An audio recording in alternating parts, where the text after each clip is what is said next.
Hi, boys and girls. It's time for another Jeep Talk Show interview, and today we're going to be talking with was it Noel? It was Noel, wasn't it? Because I want to say Noel. I don't know. I think it's because of the Christmas thing. You know, I don't want to. I want to say Noel. You know, the Christmas song and stuff. Yeah.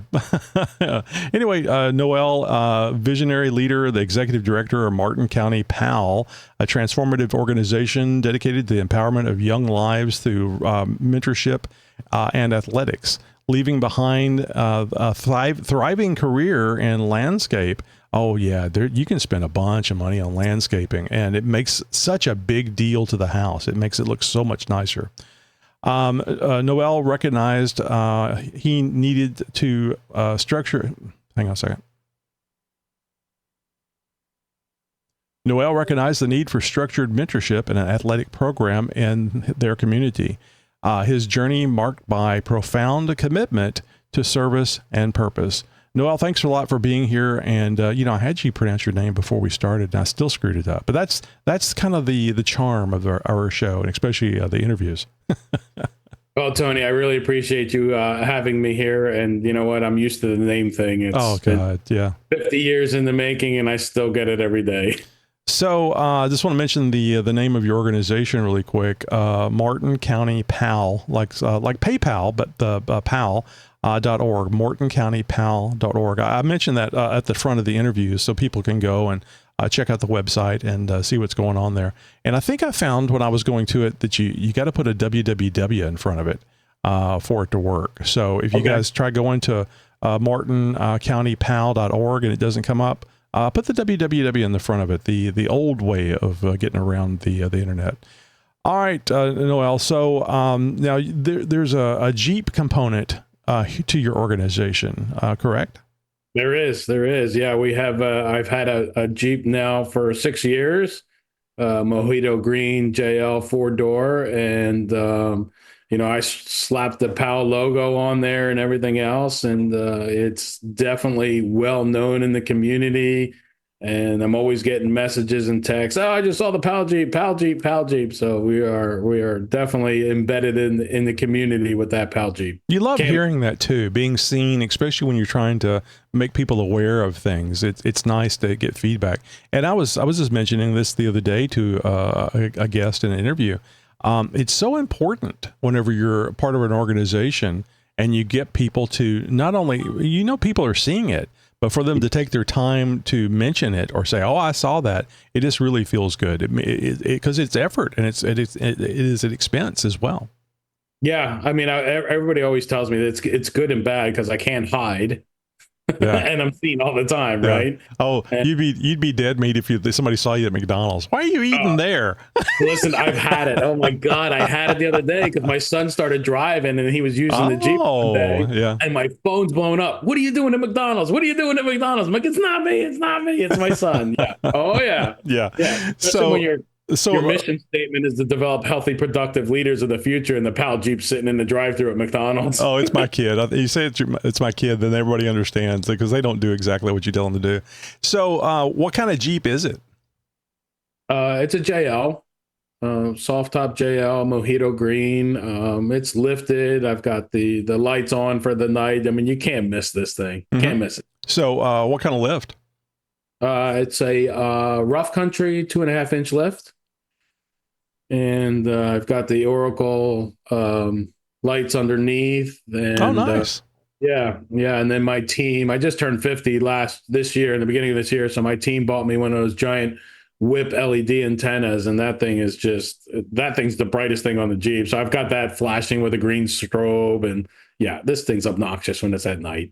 So how are you with the police force there in the town? Because I'm thinking they would be a little questioning of distracted driving. Yeah, I try not to draw attention to myself when I'm driving around. We've got a great partnership with the sheriff's department here, and our sheriff William Snyder actually was critical to the start of our program back in 2017. Really? Yeah. So in order to start a PAL program, you have to be either a law enforcement agency or partnered with one. So I was real fortunate enough that at that time, the sheriff, he used to box back in the day down in Miami. Oh my God, you're going to say you had to have a death match with him to be able to get approved for this, aren't you? This is like Rocky. Yeah, it really. I mean, this story, the story of how this pal started is just absolutely incredible. When I wanted to start this program, I had a kickboxing fitness gym. Mhm. And I was watching the Olympics and I saw this kid in the Olympics. They did a whole backstory. The kid was a pain and a trouble in the streets. And one of the PAL coaches pulled him in and says, look, if you're going to fight, I'm going to do something productive with you, and got him involved and hooked on boxing. And there was this kid, 17 years old, competing for a medal in the Olympics.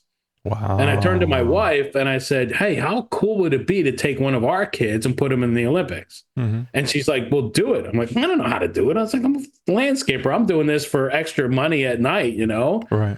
So I did some research and I found out, yeah, you can do the PAL.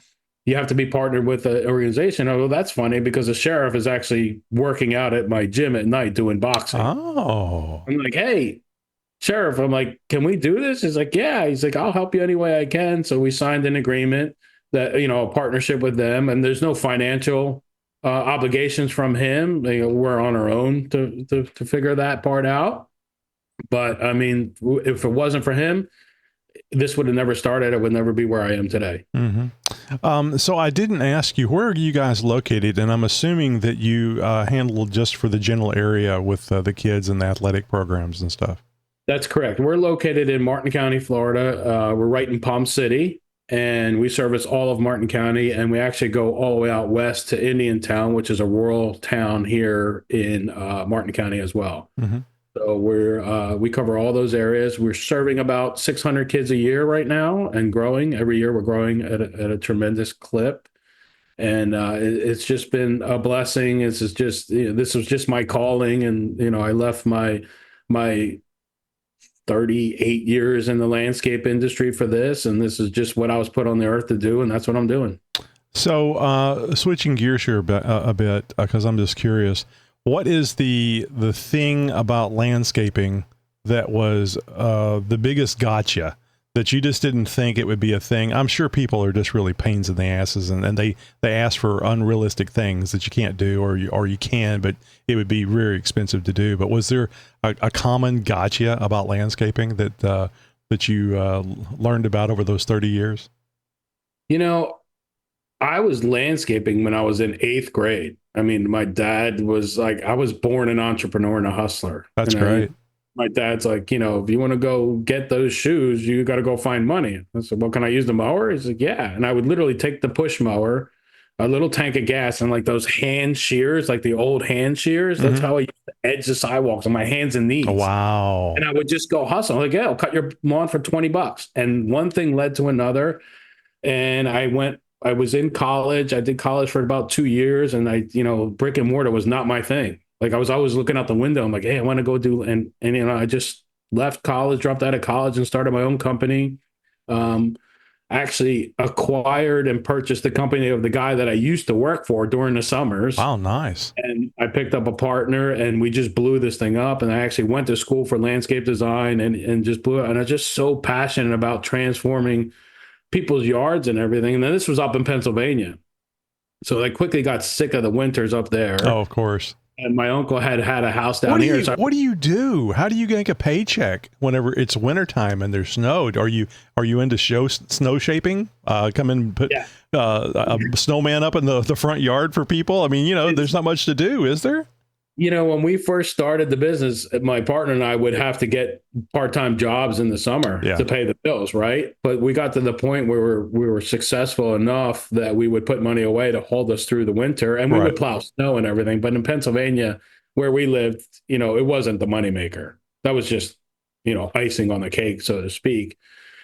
So, in 2000, I really just got sick of the weather up there. I was getting like seasonal depression and everything, especially after coming to Florida in the wintertime. I'm like, sheesh. And it just came to a point. I was young, I was single. I was like, you know what? I'm out. I'm going to take this leap and just do it. And then I did it.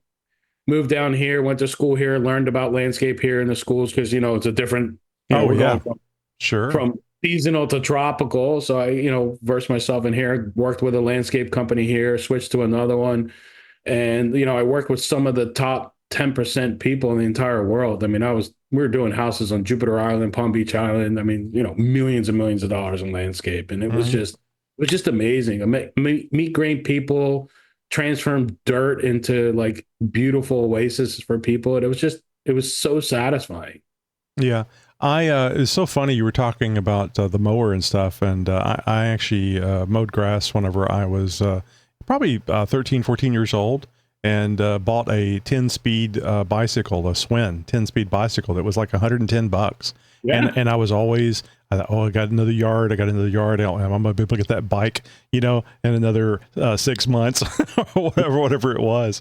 And so I don't know, but could I call myself a landscaper because I was mowing grass? I mean, I guess it's landscaping, right? Yeah, it really is. I mean, I got to the point where I built this makeshift trailer and attached to my bike with a rope, and I was just and everything. You know what I mean? You just had to do it. Even when I started my own landscape company, I had a '78 Chevy Impala 2-door, and I put a trailer hitch on. I put a trailer and put mowers in there. I was driving around with a car and a trailer. Like that's how I started. Like Sure.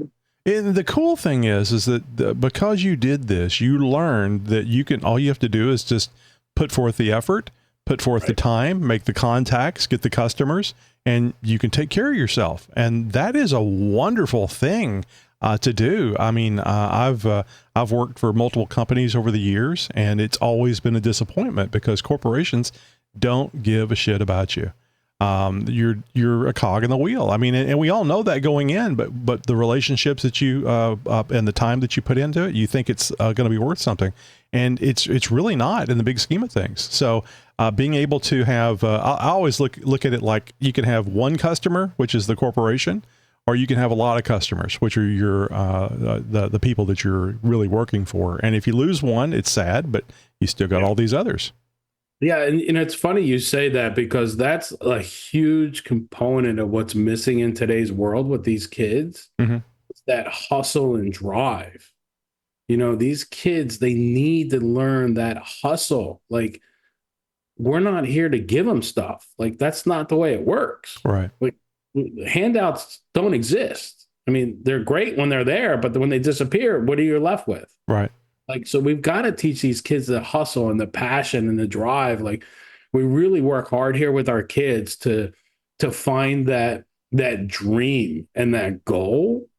Because once we know the dream and the goal, we have our support system that helps push and thrive and feed the dream and the goal for these kids. Like we expose them. Like we have sports programs and activities here. Yeah, big deal. What really at our core makes the difference is the values and the leadership lessons that we teach these kids, because that's what they need to succeed in life. Because you can have a kid that's a straight A student, unbelievable in coding AI, but he can't work with anybody. Oh, yeah. But that's what good is he? That's kind of general IT people anyway. In general, the better you are at IT, the worse you are with people. Yeah, but you have to be able to communicate with people. Yes. You have to be able to socialize with people. You have to be able to interact with people, and you have to be able to appreciate, respect, and honor people. I mean, at its core, and that's really what we do here. We develop these kids. Our mission statement is to develop healthy, productive leaders of the future. The healthy is mental and physical. Like we're very, very adamant about being healthy here, physical. We try to always give the kids healthy snacks. You'll never see soda in here. We're weaning out chips as we speak. We're just trying to find healthy options for these kids. And then the mental portion of this is giving them those leadership values, teaching them empathy, respect to adults and to peers. I mean, that's what we need more of in this world, is these kids that understand that things aren't for free. It's up to them to provide for themselves, and it's up to them to add value to other people. And then once these kids start understanding how important it is to add value to other people, it's the rippling effect is amazing. You see the change within themselves, within their peers, in their families, and all that translates right into the community. And then that's how we start changing and transforming these communities, one kid at a time. And that's what we do here at our core. So I would assume you use athletics to help understand there's a manager, there's somebody that guides and directs the team. The team has to rely on each other if you want to be in a winning situation. Even if you don't keep score, it's nice to know that you're doing the job that you're intended to do. So a lot of these things, I believe, translate into what you're just talking about, life and working with people, communicating, the criticality of communication, because you can really screw up stuff in a baseball game if you're not communicating with the rest of your team. So, yeah, absolutely. I mean, everything at its core is important to what you do. You know, the sports, and we have very different, unique sports here. Like, we're not the baseball, soccer, or baseball, basketball kind of organization. We have boxing at our core. oh, nice. That's Our good, because there's a lot of aggression in right. both, definitely in males, but even in females these days. And this gives a way to let loose some of that aggression and helps you deal with things in your life if you're let loose the aggression.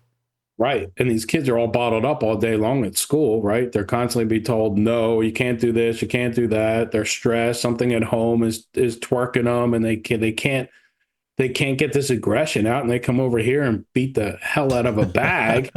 And you see that the pressure just released from these kids, and all of a sudden this kid's talking like crazy and having a good time, and it's therapy at its core. That's going to feel so good to see that.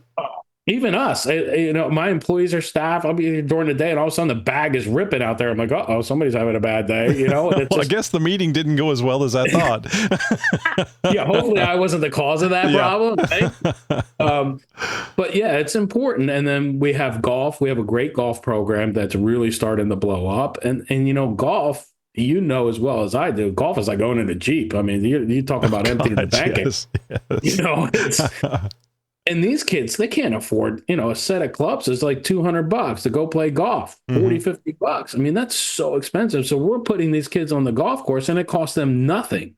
And this is a great skill to learn. If they go to college, there's an opportunity for that. But not only that, you can play golf until you're dead. I mean, I get beat by old guys on the golf. Oh, that's true. Yeah, that's very true. And, you know, you get into the corporate world or whatever it may be, and you want to have a meeting with somebody. Hey, you want to go play golf? Yeah, sure. I've got 4 hours of their undivided attention, one-on-one. Right. You're going to do something in those 4 hours. Do you ever not play as good as you can, just so you have something for them to talk to you about? Well, with my skill level, you don't have to worry about that. Well, then I would use that as the excuse. Yeah, they're usually talking about how bad my game is, so that carries the conversation on just fine. You need to help me with your help and support. I can buy lessons. Exactly. Yeah. It's but you know, we have boxing, we have golf, we have a drumline program that the kids really love, and our drumline kids perform at one of our big events every single year, so they get to look forward to doing that. And we have soccer, we have a couple of leadership programs, and we're a really big diversion program for the court system. So once the kids get in trouble, once the kids get in trouble with the courts, they're sanctioned to come to our leadership program for 16 weeks. So that's where they get those 16 value lessons. That has to be very challenging, because I'm sure there's some very large chips on shoulders. There really is. And, you know, with the vaping and THC right now going around in the schools, like, you know, I would say 80 to 90% of the kids we get are vaping with THC. So they're, you know, these kids are high all day long. Yeah, they're mentally not straight, I guess you could say. Makes it hard great to learn that like that too, which kind of begs the question, why are they allowed to do that at school? I mean, I know that they're not allowed, but you know what I mean? You can crack down on those type of things, but then again, lawsuits and people getting upset and parents going, not my kid. So it's a challenge. It really is a challenge. And, you know, that program, we've been running that diversion program for 5 years now, and we have a 0 recidivism rate. So I'm not sure if you're familiar. Oh, nice. Yeah. So that means that none of those kids have infracted again. Well, you just tell them you know where they live, and they're. No, I'm just kidding. It's either us or the judge. You make your choice. Like, come here. You know, they work closely with mentors. So we have one mentor for every 7 kids. So the kids get to develop a relationship with a mentor that actually cares about them, that wants to help them. Right. And it's really great. Like we have so many mentors that'll just come to me. It's like, oh, this kid came in, he's like all gangster and everything. And like, after a few weeks, you see him start to open up and talk, and like, the fake persona goes away and the real person comes back out again. Mm-hmm. And it's just so great to see that transformation happen in these kids, because again, they're going to their peers as a different person now. Maybe they're not hanging out with those peers anymore and made a better choice to move to the different group of kids. Mm-hmm. But that, at our core, that's really what matters. I mean, as well as I do, the kids nowadays, we need to pour into them as much as they can. They need so much help. Right. And the economy, and it's been this way off and on for a while. It doesn't lend itself to a parent being at home, with them, and because this is really what you're doing is what the parents should be doing, and they're either ill-equipped to do that, or they're just too damn busy, and they have to hope for the best. This is the new parent. Yes. That's and I was going to ask you about that. So, especially on the judge mandated ones, do you have any kind of rules and regulations about being on social media or maybe playing video games? Because I can see how, especially like Grand Theft Auto, I got that game and I was playing it, and I just felt bad. I had to stop playing it because I don't like playing games that I'm doing harm to other people. It's just the game, I know, but it just didn't appeal to me. And it's such a hard part to, first of all, PAL is a no electronic zone. We don't let the kids. Oh my God. If I see the phone, it's gone. They're scratching their neck and licking themselves because they don't know what to do. Right. If we see the phone, it's gone. But, at the same time, our programs are so structured and so disciplined and so in their faces, they really don't have time to do anything else but that program. Good. Like, we keep them busy all the time. And, it's all we can do is educate them. I mean, the worst that's going to happen to a PAL kid when they leave here is they leave with a bunch of tools that are going to make them survive and be successful. Mm-hmm. That's the worst thing. So if maybe they're not listening now, but 2 years from now, when that aha moment happens, all this stuff that we've taught them resonates all of a sudden. Right. Like, oh, wow. Like, oh, I remember when coach told me this, or this coach told me that. And that's really what we're trying to do here, is have these kids ready. We've placed a lot of kids into jobs already that were PAL kids that came in here for selling drugs, doing drugs. So it's really incredible to watch these kids just have that full transformation happen. And, the other aha moment I had recently is like, we're developing healthy, productive leaders of the future, but what we're doing is we're handing you a camera ready person to go to work. Mm-hmm. They're camera ready. They might not have the skills for the job, but as a human being, you want them on your team. Right. Well, because they're going to I think a person that has their mind open can learn anything. And as long as you're a teacher or a decent person, you can train somebody really to do anything. At least that's what I've found. So let me ask you about this. So you mentioned about the judge, and I say ordered, maybe it is a choice. They can do this program or do something that's not as pleasant. But how do people get involved in this? I mean, I would imagine that it's you can have quite a waiting list if it's not a court ordered. So we have a couple of feeder systems here for PAL. So the court order thing. So every time a youth gets a civil citation, the middle school kids are sanctioned to come to PAL, depending on what they do. Mm-hmm. So they have to come to our programs. They do the diversion programs, or they choose not to, and they got to go back to the courts and deal with them. Right. So there's that portion of it. But since, like I talked about our unique sports, we have so many unique sports that aren't offered here in the county. We get a draw of kids that just want to come here for that reason. Yeah. Well, there's probably not a places to go boxing. I would, no. Yeah. So that's kind of cool by itself. And our head boxing coach is a former 2-time heavyweight champion of the world. He beat Evander Holyfield, John Ruiz. So that's got some merit too, right? Sure.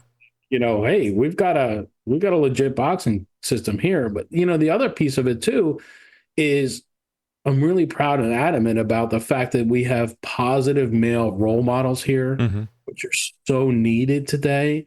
There's so many single family homes that need that positive male. And we all know that having a positive male role model is going to keep you out of trouble. Oh yeah. It helps both the boys and it helps the girls. They need that positive, strong figure to look up to and understand that that person's there to help them, guide them through life. Mm-hmm. Yeah, I told all my children multiple times whenever they were complaining about rules and stuff.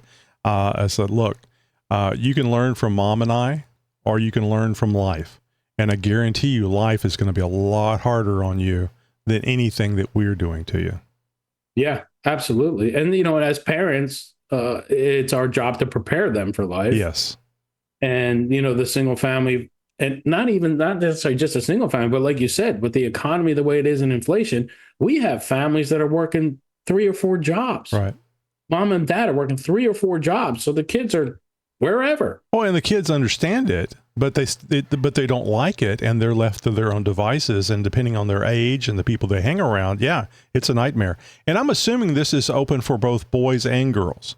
Yes. Yeah. We have about 37% population of females, and the rest are boys.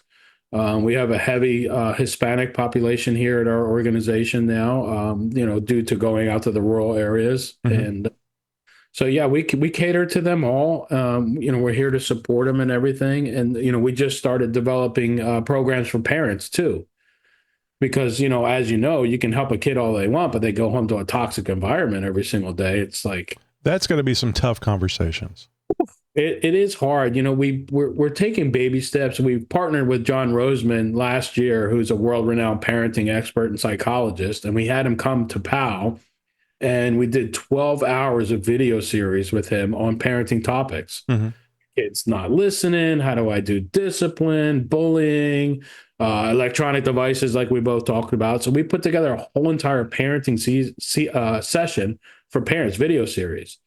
So we're dripping that out right now across our social media platforms as resources for parents for help. And it's, we've got parents, my kid's not listening. I don't know what they're doing. He's out of control. Well, here's a parenting series you can check out. It's on our YouTube video. Some of the teasers are on our YouTube video channel now. So there's a lot of resources that we're also trying to help parents too. Yeah, that's really important. That kind of does the full circle thing because, and I was going to ask you, do you find that any of, could I call them students? Because they're there to learn stuff. So do any of your students come back because they just find themselves going down the wrong path again and they need a refresher? To me, it's almost like an AA meeting, you have to keep going. Yeah, right. Yeah, it's funny you said that. When I started PAL, I was kind of doing both. I was working at the landscape company and doing PAL part-time. Mm-hmm. And we had one girl, when we first started our diversion program, the first class, we had one girl come in and she was scary. Like I was intimidated by her. So it was me, one of the captains at the time, who was my vice president. He was there. And then we had a lieutenant from the jail. So those were our mentors, me and these 2 other guys. So she comes in and I'm like, what's your name? And she told me her name. Her name was Sandra. And she's like, I'm like, well, here's your workbook. And she says, I don't need no effing workbook. And threw it across the room. Sure. Threw it across the room. And I'm sitting there like, uh-oh. Well, she's got to set the expectation. Yeah. And I looked at the 2 cops in the room and I'm like, I'm scared. What am I supposed to do? And I'm like, look at it. And they're not saying anything. I'm like, you guys help me out. Like, what am I supposed to do here? And I'm like, okay. She's like, where do I sign in? I'm like, right here. She just sat down in a huff. And I'm like, holy crap. I'm like, this is not what I signed up for. Well, I'm thinking working with landscaping is going to be a lot more pleasant than some, because I know, I mean, I haven't ever been in the situation, but I know that if a judge has ordered something, someone ain't going to be happy about it. Yeah. And, it was crazy though, Tony, because 4 months later, she was stuck with me for 16 weeks. Right. So 2 months later, I'm sitting there. She comes in early and sits next to me in the boxing ring. And she's like, hey, coach, how you doing? And I'm like, holy crap. Who the hell are you? Why are you talking to me? It's got to be so gratifying. I was like, what the hell? And she's like, you want to see what I was doing today? I'm like, yeah, sure. And she was coming up on her quince birthday. So she's preparing for this big, huge quince party. So we started talking about that. And I've never seen let me tell you, it was like God just came to me and just dropped this bomb on me. And that very day, I knew that this is what I was supposed to do. It was over. Landscaping was done for me. Mm-hmm. So I watched this girl completely transform and change her life. She went through the 16 weeks. She stayed on as a mentor. Nice. She came to me with a 3.2 GPA, graduated with a 4.3. She ended up being my first hire at PAL as a part-time employee, and she still works here to this day. Oh, that's so cool. Do you ever give her a hard time about that first day? Oh, we always talk about it. I tell this story all the time. She's like, "Oh, are you going to tell the story today?" I'm like, "Yeah, of course I'm going to tell the story today." Hey, you like, made it to a podcast. Yeah. Here, right? Yeah. Yeah. Well, that's interesting, and I think that God, the universe, I personally think God puts things in our path that helps us make the right decision in our lives. And it sounds like you were tasked with maybe not the worst, but somebody that was going to be really tough, and it was scary for you. You charged at the situation and you were successful. And I'm sure now if somebody comes in, it's like, oh, you're not as bad as she was. Yeah, right, whatever. Well, it's funny because she's the one in that program now. She's like, I've been there, done that. You don't scare me. It's all about learning. And I think that's why we're here, is to learn things that help each other.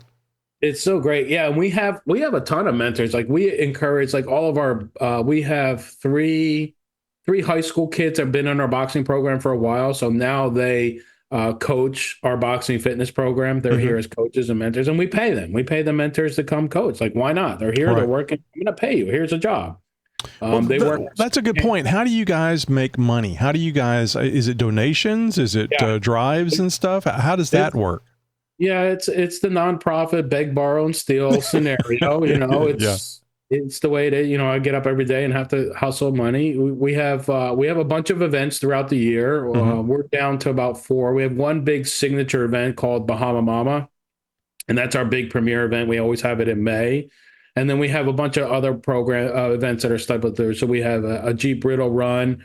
We have, and that was the one that you had back in September, right? About the latter part of September. Correct, on September. Yep. Yeah. And that's a fun one. We bring the Jeepers out. It's very, very specific to them. We have a Nutcracker party in November, which is, you can purchase a blank Nutcracker. I call them the naked Nutcrackers. And you decorate it and you bring it to PAL, and we auction them off, and all the money goes to PAL. So that's a fun little holiday party we have. And then we have a big CrossFit competition that we partner with the local CrossFit club here. And that brings in like 300 or 400 people. So that's, we've got some other ones that trickle in. We do have some grants that we work on. We have a drug and opioid awareness program that's funded by a grant. So yeah, there's a lot of. Is that local or federal? That is federal. Yeah. Nice. So our PAL uses no local tax dollars whatsoever. Oh, okay. So just donations and people that are trying to support you guys on what you do. We have corporate partners and people that really care about what we're doing and latch on and want to help support us grow. Now, you may have already said this, but I may have missed it. How long have you guys been doing this? I started PAL in 2017. Okay. So we're in our 8th year. Very nice. So if you're a parent and you have a troubled teen, or you're concerned that maybe you have a troubled, I guess it doesn't have to be a teen. Teens are usually the worst. That was the other question I was going to ask you. What kind of age range is this program for? We're 8 to 17. Okay. Yeah. So once you turn 18, you turn into a mentor coach. Oh, that's good. Do you get a lot of those converts? We do. We have about 1, 2, 3, 4... probably like 7 or 8 mentors right now. See, I think that says a lot about the program. I mean, it's not, okay, I got done with this crap and I'm out of here. It's like, right. I'm done with this crap. Now I want to help out too. That's wonderful. I mean, absolutely wonderful. And it's like, we have to teach these kids how to give back. Like, and a lot of them just come to us like, hey, I want to help. I'm good at this. Can I do this? And we have an amazing summer camp program. So we have a career exploration summer camp program where we It's just middle school only because middle school seems to be the sweet spot for us. But these kids come in and they're exposed to probably 12 to 14 different career paths. So they do fire department, so everything a fireman would do, and it's all hands on. Like they're rolling hoses, putting Oh, gear on. nice. That because spraying nozzles. that's a cool profession, especially when you're a Yeah, kid. It's like yeah. I want to be a firefighter, astronaut, so on and So so forth. they'll do that. We put them through construction, automotive, and welding. We also So put them. damn it, you guys are doing this stuff that schools used to do. Well, I yeah, mean, they're all bringing them back too. So I had drafting and wood shop, and right, those yeah. things were wonderful. I loved it. I think we had a mechanics thing, a car mechanics thing, but I didn't get a part of that. It wasn't until I got my first car that I went into the mechanics program in my driveway. Yeah, and they're starting to bring all those back into Oh, schools and good. I didn't know. get big. So my goal for the summer camp is like, let's try to spark some interest in these kids that may not go to college. So at least in middle school, they can get into those CTE programs, and the high schools all offer these programs now too. So I mean, they're getting into. We do CSI, bomb squad, Oh, nice. Fish and Wildlife comes in, Canine comes in. They do 911 dispatch. We actually go to the 911 dispatch here at the sheriff's office. They learn about the corrections facility at the jail, what it's like to work over there, work with the corrections dogs. They need to understand how the correction facilities work. Just, Yeah. Scared Straight, if you remember that program. Oh yeah. So we really expose these kids to so much stuff. And we go to the beach and they do fire rescue, ocean rescue with the lifeguards. They reenact, like they pick a kid and then put him out in the water and they rescue him. So we really get these kids so much exposure. That's great. You're not in a classroom all the time. You're out doing these things. They're interacting in the environment. That's going to be very interesting, especially as a kid with a lot of energy. Yeah. And it's hands on. I mean, I feel like they're going to have more of a memory stored from it because they're actually physically doing the stuff. They're not bored out of their minds with a pencil and a piece of paper. Yeah, absolutely. Yeah, I hate having I always have people that say they want to come in and talk to the kids. I'm like, well, it's got to be hands on. So you got to figure out how to make it, because if you're up there talking to the kids, they're going to be twiddling their thumbs and kicking each other under the table. Like, we've got to get completely. I would be that way as a full season adult. I am that way too right now. It's just boring, I mean, people can be engaging and stuff. I'm not saying they can't be, but generally speaking, it's going to be more interesting getting out there, kind of like we do with Jeeps. We can polish a Jeep, we can make modifications to it, but we want to get it off road and do things with it. That excitement of this.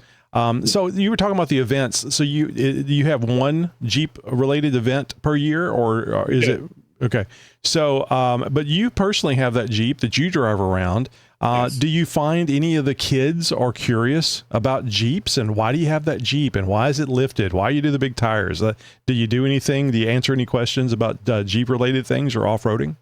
It's funny.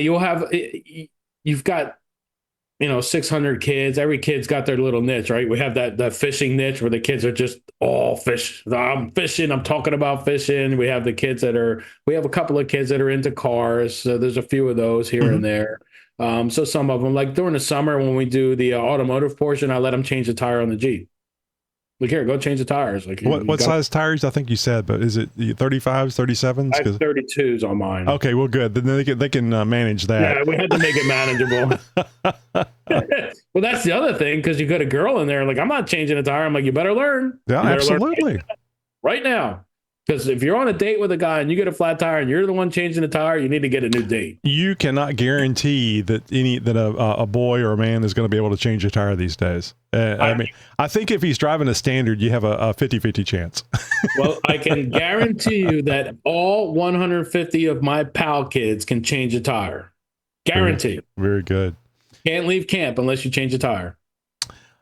Let's see, what else was I going to... Oh, yeah. So the thing I was asking earlier about the parents or parents, if they see that there's an issue with their child or feel there is, how would can they get them involved in your program, and how would they go about that? Yeah, we get a lot of messages through Instagram, like direct messages through Facebook and Instagram with parents like, hey, I'm having or they'll pick up the phone and call. I've got a kid. He's out of control. I don't know what I'm going to do about it. It's, those are the things. And we jump on those responses right away. And we talk to them like, what are you having trouble with? And now that we're dripping this parent series out on social media, we're really starting to get a lot of parents like, hey, my kid's not listening. Absolutely. Oh, I've got a whole hour video on not listening. I'm like, here you go. Like, here it is. And then, we always, with those parents that call, they're having trouble with their kids, our first motion is like, you got to come to our leadership program. They have to come to our leadership program. They get linked up with a mentor, and then we start working on the kid. And then after a few months, it's like, hey, the kids start finding out about the programs we have. Oh, I want to go do boxing, or I want to go do golf, or I want to do soccer. And it's like, okay, yeah, fine, go ahead. I mean, we really are a one-stop shop for these kids. And, we have a $45 a year membership for kids. That's all it is. My all year. goodness. And they can do all the programs. Doesn't matter. That is really nice. It's affordable, which is very important. That the kids that need help can get in there. And I think anybody can afford $45 a year. That's just cheap. Yeah. So we really make it an option where it's not straining on the family financially, and then the kids have resources. And we have an after school program there for middle school kids. So literally a middle school kid can come here right after school, stay here till 6 o'clock, and go right in. Oh, that's nice. And for $45 a year, you're not paying after school babysitting. Oh, that's a big thing right there. And the after school program, they're actually learning skills now. So we just brought in a new program where they actually can get Microsoft certified, learn coding, learn about that's AI, great. Yeah, FBI, all that. But when they complete their courses, they get paid. So they're actually getting paid to learn. Well, everybody, that kind of makes you pay attention, doesn't it? Yeah. I mean, I've got middle schoolers that are making $40 a month right now. Yeah. I mean, it's like, how much interest would you have going to a job that you didn't get paid for? It makes sense. It's a great idea. Exactly. So let me ask you, you said something about CSI and bomb disposal and stuff. Do you get to blow anything up? Because I'm thinking blowing stuff up would be, like you failed, you cut the wrong wire. It's always the red wire. Cool. That would be cool. No, the bomb squad brings in their automated robot, which is really, oh, that's nice. Crazy. Yeah. And they literally just hand the remote to the kids, and they'll put a water bottle on the floor and say, all right, go pick up that water bottle. And they'll pick up their water bottle and bring it over. It's really cool. I mean, it's like I said, it's hands on. These kids are touching it. CSI comes in, and they'll have all the kids touch one of the cop cars, and then they'll pull the fingerprints off the car. So they pull the duster out and they fingerprint the car. It's really cool. They really do. I mean, I think so many things, and I think it's portrayed this way on TV and movies, so many things look difficult and complex. And then whenever you see the magic, it's not difficult and complex. Some things are more difficult and it requires training, like being a surgeon, knowing all the things you need to know, but it's not anything that anybody can't do given the time and the desire to do it, I believe. I agree with you 100%. And it like I said, these middle school kids, we got to give them this exposure. I get the feeling that middle school is the sweet spot. It really is. Because the teenage years, things can get really bad. Yeah. And I've seen it, and with my own kids. I mean, I had, great kids in preschool, and as soon as they hit middle school, the wheels came off the tracks. I was like, what happened? And I hear it all the time. I see it all the time. You've got these great kids, boys and girls, and they get to middle school, and it just, everything inside just gets completely erased, and they're different kids all of a sudden, and they're making bad choices, and the influences are bad. And, that's where we really have to hit them. We have to hit them so hard in middle school and just give them the resources. And we just got to show that we care more about them. That's really what it comes down to. Like, every kid that walks into this building, they meet a coach that absolutely cares and loves them. And kids don't see that enough. Right. I never saw it in elementary, junior high, and high school. I remember how freeing it was going to college for the first time, because you're not treated like a child. And I was 18 my senior year, because I was born in September. So it was so funny. If I was late to school, and I was always late to school, I could write my own notes because I was an adult. Guys, that's brilliant. I love it. I love it. The lady, Mrs. McCoy, she would always roll her eyes. when I would come in late, and, with my note. I love it. It's so great. So, all right. Well, you know what? I can tell that we've only scratched the surface here. So you guys can go over to martincountypal.org to get more information. And hopefully you guys knew about the Jeep Riddle Run, and we're a part of that. And do you have it set for next year? Is it going to be September or? Yeah, it's always September. Okay. So especially if you're in the area, tell me the area you're in again. We're in Martin County. Martin County. But that's in Florida. Yes. And the nearby city is? Stuart, Florida. Okay. So if you're in that area, or if you just want to travel, you can be a part of that Riddle Run coming up next year. Sorry we missed you this year to promote that for the show. And I'll just put a bug in your ear for next year when you have an event or any event you'd like to come on here and talk to the show about. Get in here about 30 days prior to the event.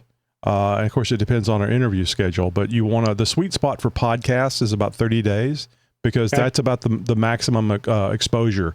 Because, it's on demand. So people listen to it all the time. So, but after 30 days, you've gotten about as much listings as you're going to get. There's a few here and there. People will listen to this in the future. I'm hopeful that the first ship going to Mars, the Starship going to Mars, one of the things that people will be listening to or watching, because we're doing this on YouTube now, is the Jeep Talk Show.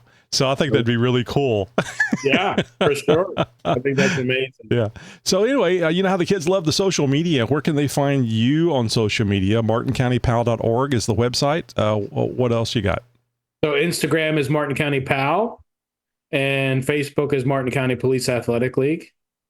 And we're also on YouTube, Martin County Pal. And people shouldn't panic about the Police Athletic League. There's no warrants being issued. There's no, not at all. Did the police come in there and show you how to handcuff people? Maybe use zip ties and stuff? Because that'd be pretty fun too. That would be kind of cool, right? To bring that whole aspect into the realm. But yeah, absolutely. Well, it's funny. You might as well know about it before it happens to them, and maybe deter them from being a part of the bad part of the situation.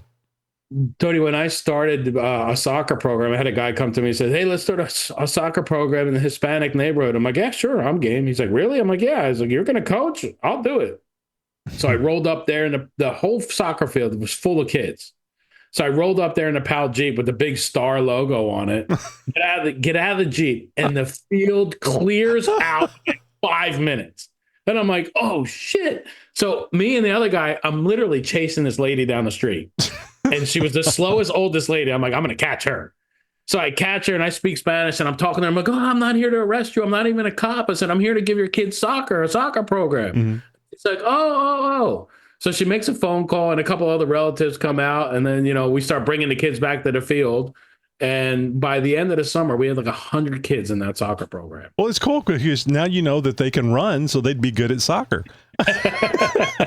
But I had to break that stigma that I wasn't there to arrest them, right? And it was, and that was like an eye-opening experience for me. That day when that happened, I was like, wow, this is kind of crazy. Yeah, it really is. All right, Noel. So I really appreciate you being here. It sounds like you're doing the Lord's work, and even if you aren't, it's helping society just by you doing that. I know you're aware of this, and I think I'm telling the listeners so that if you can help out, you should go over there and help support martincountypal.org. Thank you so much for being with us today. Thanks, Tony. I really appreciate the time. Hey, thanks again to Noel Devell of Martin County Police Athletic League. See, the trick is that if you don't know how to pronounce the last name, just go for it. Act like you know what you're doing.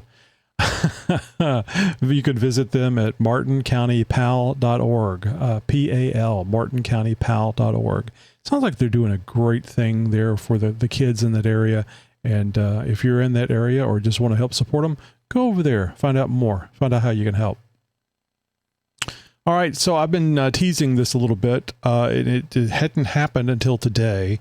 Steer Smarts was going to send me a bunch of stuff for the Jeep Talk Show 2021 Gladiator to improve the steering, both on-road and off-road performance of the Gladiator, and been waiting for the products to show up just because it's fun to get stuff. Even more fun whenever you're not having to pay hundreds or thousands of dollars to get something.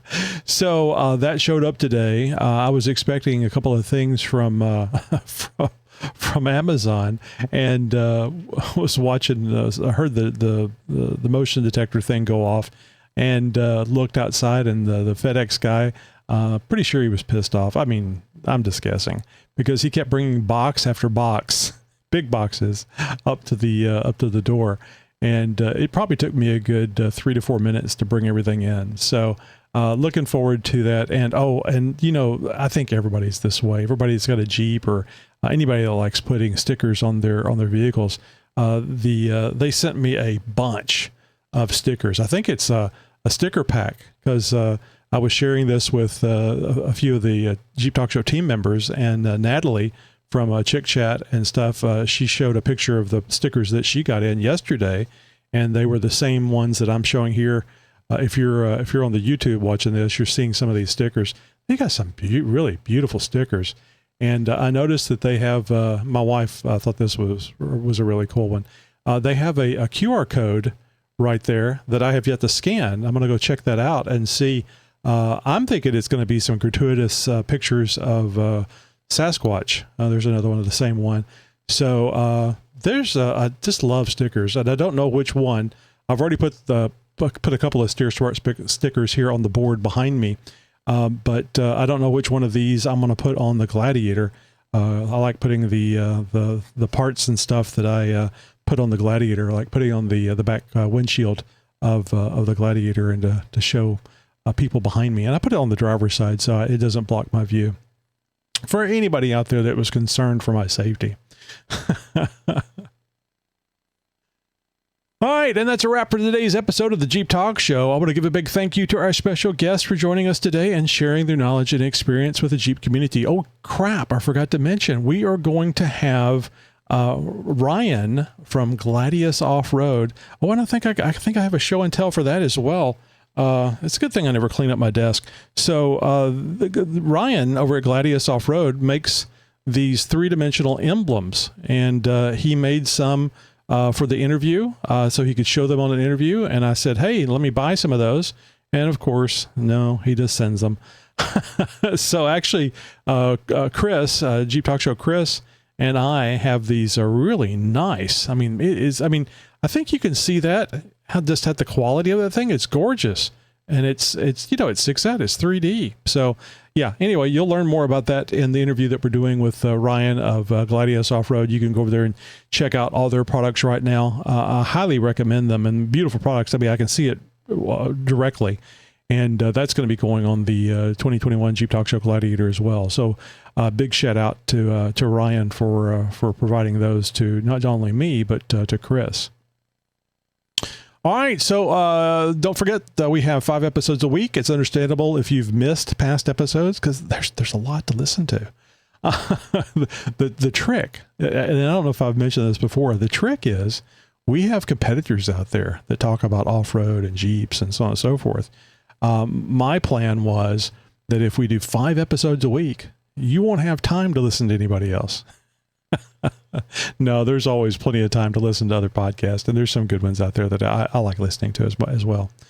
So, you can always find us on your favorite podcast platform or on our website, and now on YouTube. With over 1,100 episodes, there's plenty of Jeep Talk Show to entertain you while driving your destination, working out at the gym, or mowing the grass. Improve your day by listening to more Jeep Talk Show. We love hearing from you, listener. Reach out to us via email, phone, or social media. We use your voicemails on the show. So until next time, keep on Jeeping. And, you know what? Fridays are red. So remember, everyone deployed. It's not an afterthought. We mention that every week here on Fridays. You guys have a great day. Thank you very much for watching and listening. Broadcasting since 2010.